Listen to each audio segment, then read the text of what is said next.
بلې مسلې عمر رضی الله عنه په دور خلافت خپل کې یو داسې خلافت نه و دی به ماخوستن ویده سهار به راویښېدو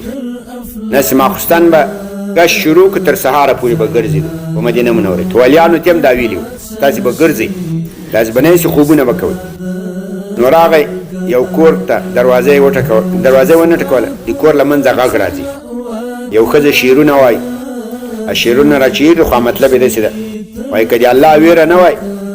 اوس به دا کټ داسې ښورېدو حالې چپرکټ چې مې شد حرکت مې کړ عمر صاحب دا غږ واورېد درز دروازه یې وټکوله وایي دا څه غلط شعرونه دې شروع کړي دي هغې ورته وویل د دروازې له شا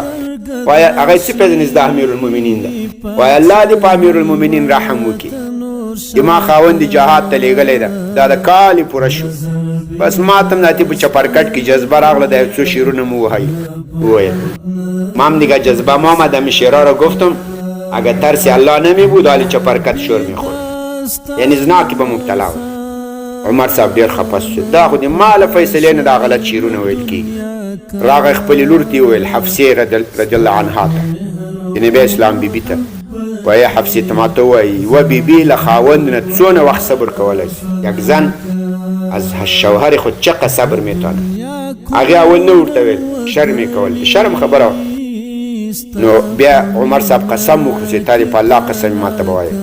هغې ورته ویل 4 میاشتې 2 میاشتې دا فی نشي کولی